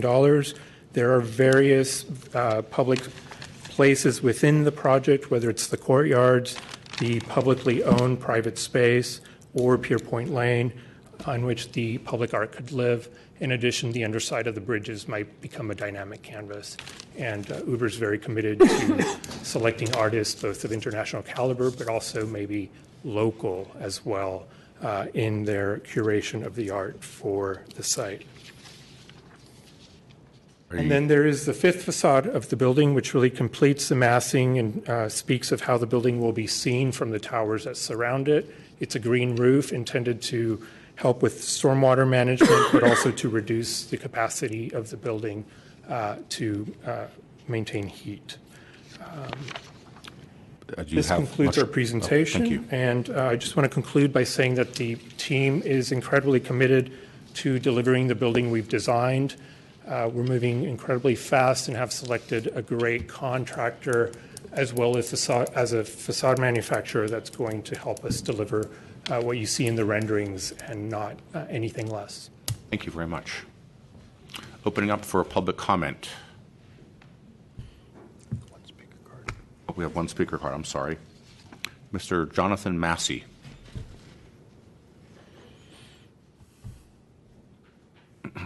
Good afternoon, Commissioners. I'm Jonathan Massey. I'm Dean of Architecture at California College of the Arts, CCA, located just across the interstate and the Caltrain tracks from Mission Bay in the Potrero Flats. And I wanted to come here to share with you the sense of that my colleagues and I have of great excitement about this project. First off, because in developing Mission Bay further in a way that activates the street, we imagine benefits spilling over even to our neighborhood, which has a dearth of retail, daycare, and other stuff like that. And then particularly where we welcome the work of shop architects as a way to change and improve the architectural character of Mission Bay, where the most dynamic and open and aesthetically compelling facades are those of the parking structures. So we find that the pushing of circulation forward toward the facade, which reminds me of the Diana Center at Barnard College in New York by Weiss Manfredi, will introduce a kind of dynamism and interaction with the public realm that we haven't seen to date in the neighborhood. I am especially excited by the mixed mode environmental control system and the promise of operable facade as a way of meeting energy codes that all too often have come at a cost for design and for a building's openness, visual and in other ways to the public domain. So I am very inspired, wanted to share CCA's enthusiasm for this, and I welcome any questions you might have. Thank you. Any other public comment on this item? Seeing none, public comment is closed. Commissioner Hillis. So thank you for the presentation. And obviously a lot of thought has gone into the design of this project, and it shows, and we appreciate it, where kind of the design and architecture is prioritized here, and I think it's paid off.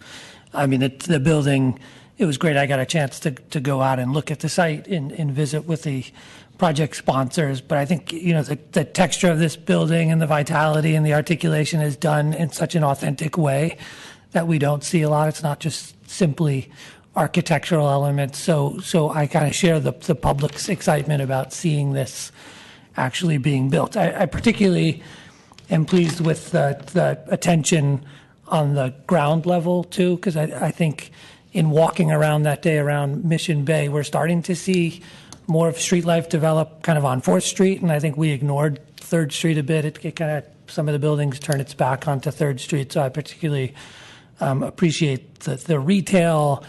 I mean, I think we should encourage variances like this because I think it extends the retail in the lobby, living room space that you would otherwise get from the interior of the building.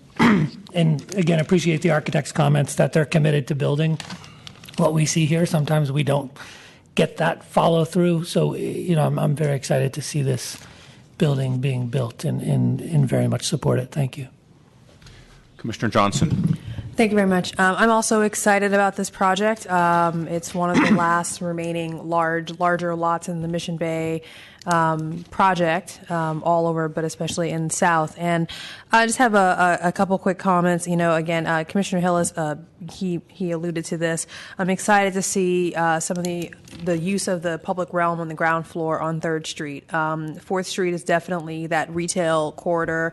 I think 3rd Street, because of the location of the streetcar, right down the center, it's pretty wide, it's pretty blustery. It's kind of I live in Mission Bay, so it's a little bit of a desert, not with sand, but just very bleak. I think the eventual plan is to have more larger retail. Think, your banks and CVS's and pharmacies and things like that along 3rd Street that can handle that different type of traffic, but it's not there yet, and so I appreciate that we have this here. So just a couple of quick comments. Again, I think that the architect who came up, thank you for your presentation, mentioned that the building breathes, and that was actually one of my first thoughts on seeing the design when I first visited the site, specifically the site a few weeks back. I think the materials and the articulation make this building much more organic than anything else that's in Mission Bay. The Mission Bay North and South plans really focus on a much more dense what you think of as urban architecture, but the way that it's been realized has been very, very boxy, a lot of uniformity, with the exception of some of the streets that have been articulated in different directions. So you see sort of diagonals, but it's still boxes with different colors on them. So I appreciate that we're doing something very different, and I particularly appreciate that it's something different that's going to be right next to the proposed Warriors Arena. So I think it'll be a good continuation of some of that more circular, organic architecture that's planned for that arena going into an office building that it's a little bit different, and hopefully the other office buildings or planned office buildings on the Warriors Arena site will be equally interesting. Definitely appreciate the child care facilities. We talk about it more and more up here. I appreciate that they've elected to actually make child care facilities with numbers that are appreciable. So 59, 60 families, that's an appreciable facility in this area, and hopefully it won't be all for just the Uber people, because there's other people who live in the area who have babies. I think my next comments relating to the child care facilities, I'm glad they have them there. For people who don't know, child care facilities do require some different open space requirements, because you have to have a place for the kids to play that scary strangers can't come into easily. So that does require a little bit of different thinking about how you split up open space for that space. And there's a plaza behind that Pier Point Park sort of alleyway that would be used as a space. So I challenge you all to think about not just putting up a gate, but how can you make that transition organic.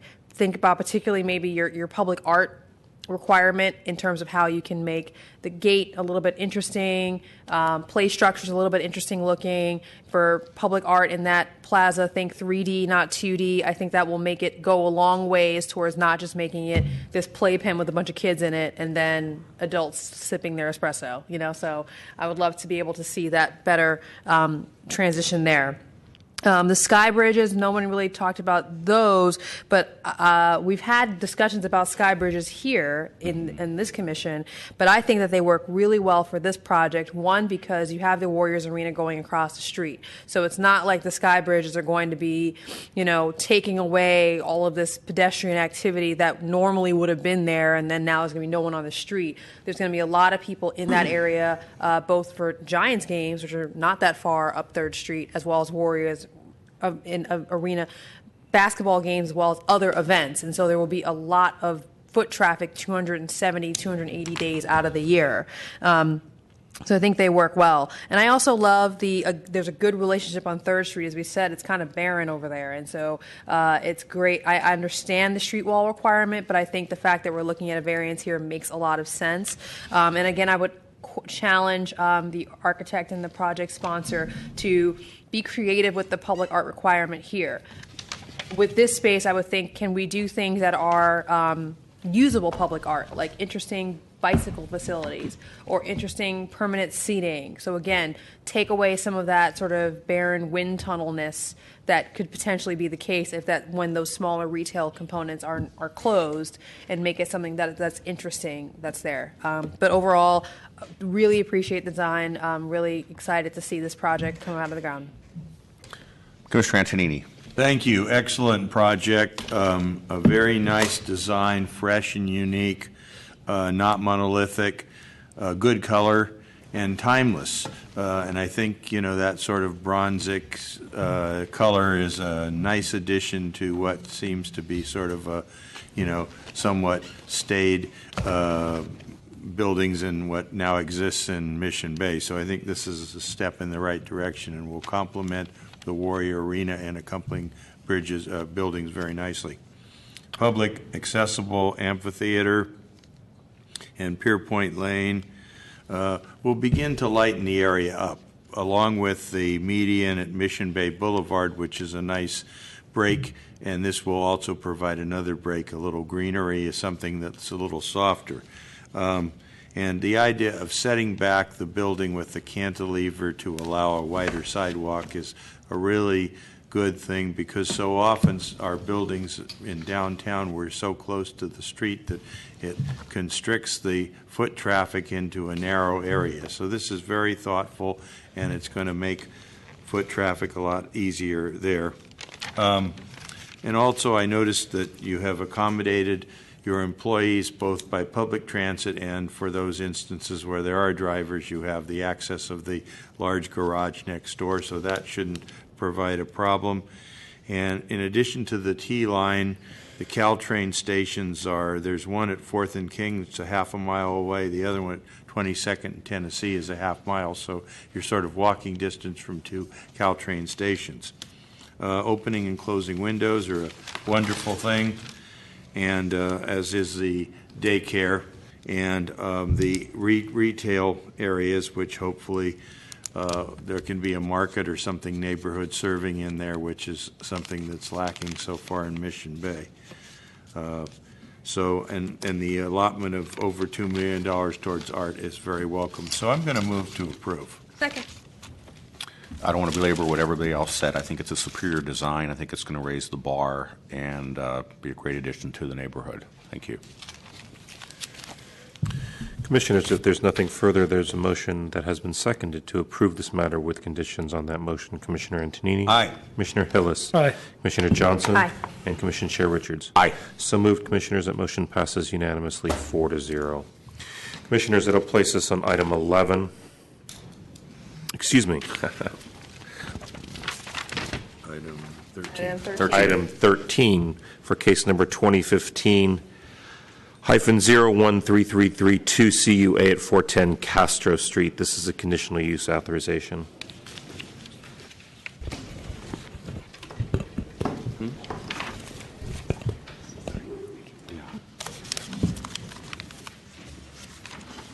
Good afternoon, Commissioners. Veronica Flores, Planning Department staff.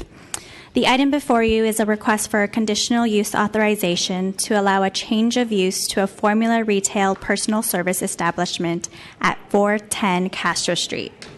This is located near the intersection of Castro and Market Streets, and the property is located within the Castro Street NCD and a 65B height bulk district. The proposal involves Laser Away. There are currently 23 locations worldwide, and thus the use is considered formula retail.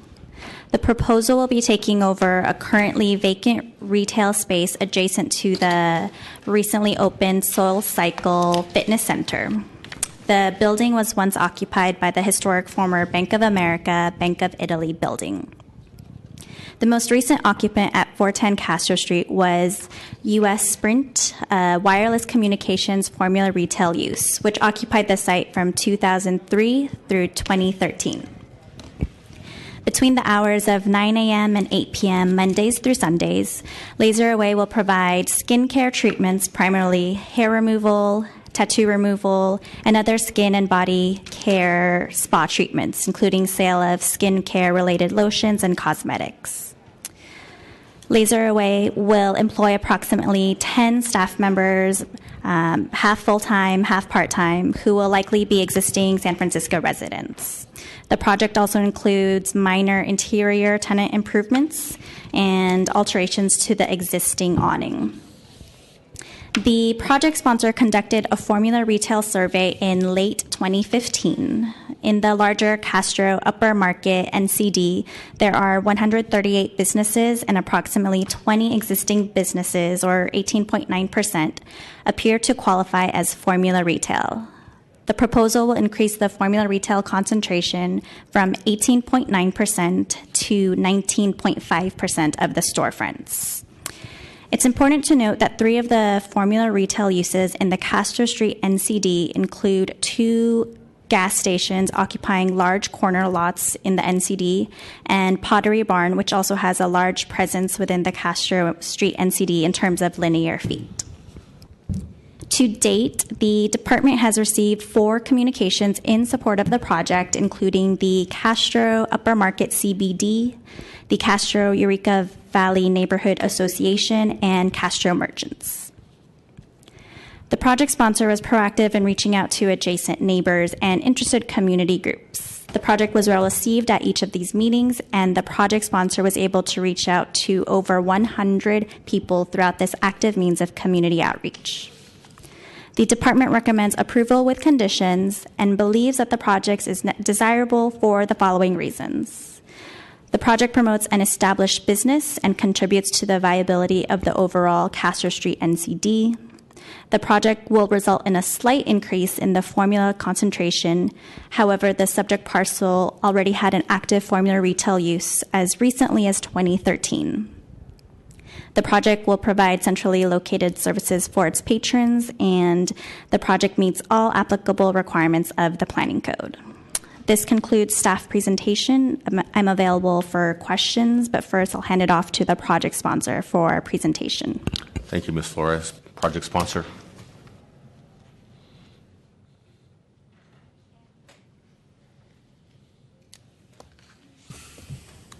Good afternoon, Commissioners.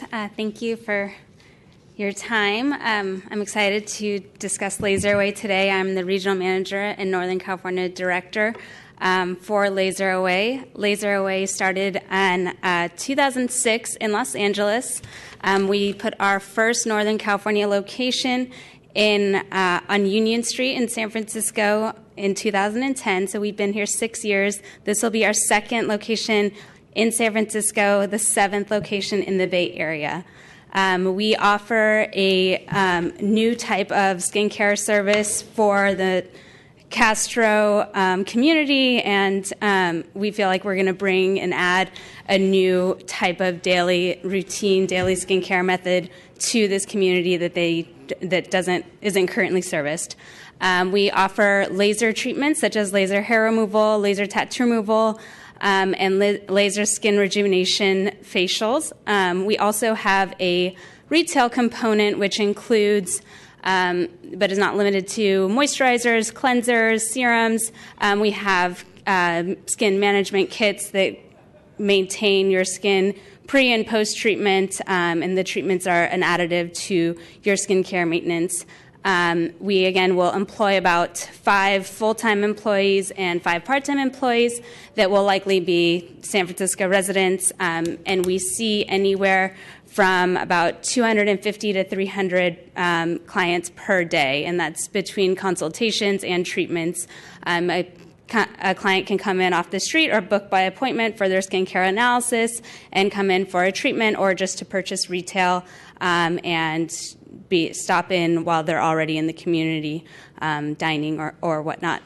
Laserway is really excited about this opportunity to be part of the Castro neighborhood. We've been well received by all of the merchant groups we've spoken to and supported around the community and neighborhood. And we respectfully request your approval and thank you for your consideration. Thank you. Opening up to public comment. Is there any public comment on this item? Seeing no public comment, I'll just make a couple of comments myself. This is my neighborhood. I walk by that site every day. I think Sprint must have paid the lease through 2013, but I know it's been vacant for probably a decade. And I'm happy to have a new business such as yours come into the neighborhood. Commissioner Antonini. Yeah, I agree. I think it's going to be a nice addition to a vacant spot, but even even without the vacancy, it's a good addition in any case. And it goes from formula retail to formula retail, so I think it's a very good project. I move to approve. Second. Thank you, Commissioners. If there's nothing further on that motion to approve this matter with conditions, Commissioner Antonini? Aye. Commissioner Hillis? Aye. Commissioner Johnson? Aye. And Commission Chair Richards? Aye. So moved, Commissioners. That motion passes unanimously 4-0. Commissioners, that'll place us on our final item under the discretionary review calendar. Item 14 for case number 2015-009100DRP-02 at 161 Hamilton Avenue. This is a discretionary review. Good afternoon, Planning Commission. Delvin Washington, Southwest Team Leader. This is a proposal to construct a horizontal and vertical addition to an existing 2-story over-basement single-family dwelling. The rear of the structure will be extended 9 feet 6 inches and set back on the southern side of the property 5 feet. A new deck and stairs extending to grade at the first and second levels will extend 16 feet beyond the new rear building wall. The new third level will be set back 7 feet from the front building wall and extend the remainder of the home. The property is within the outer Mission area in close proximity of Glen Park neighborhood.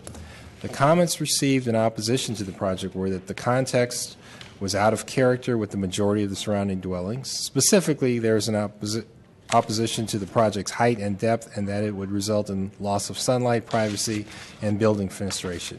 An additional DR had been filed by the neighbor to the immediate south of the subject property. However, some design changes have resulted in this DR being withdrawn and the neighbor submitting a letter of support for this project.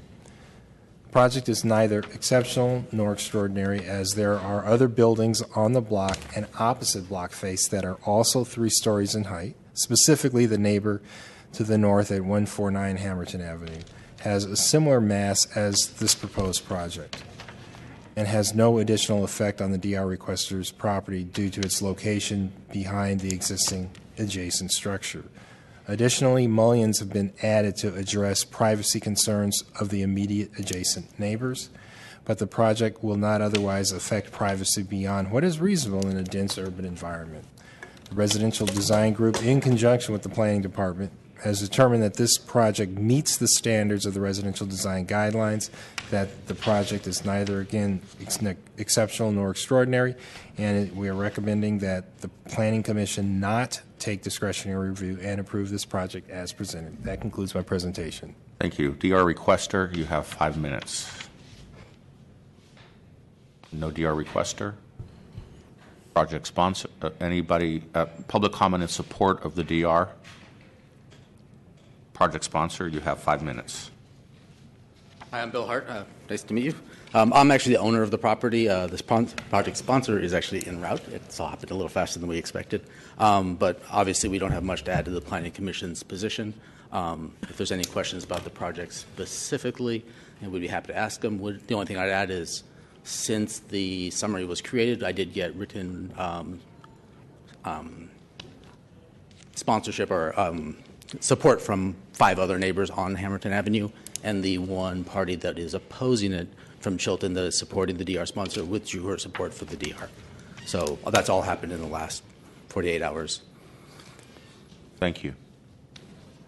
Anybody, any public comment in support of the project sponsor? Project sponsor, you have a 2-minute rebuttal, which you can give up if you so desire. Okay. Commission comments. Commissioner Antonini. Yeah, I think the staff put it well. The size of this particular addition brings it to the size of the neighbor's project that is instituted the DR. It's a modest horizontal and vertical addition with a 5-foot setback and adding mullions for privacy, and lots of neighborhood support. So I really don't see any reason to do anything else but to not take DR and approve the projects, and that is my motion. Second. Thank you, Commissioners. On that motion, then, to not take DR and approve the project as proposed, Commissioner Antonini. Aye. Commissioner Hillis. Aye. Commissioner Johnson. Aye. And Commission Chair Richards. Aye. I believe we set a new record, Commissioners. That motion passes unanimously 4-0. Places on general public comment, for which I have no speaker cards. Is there any general public comment? Seeing none, general public comment is closed and the meeting is adjourned. Wow, what a record. SF Gov TV, San Francisco Government Television.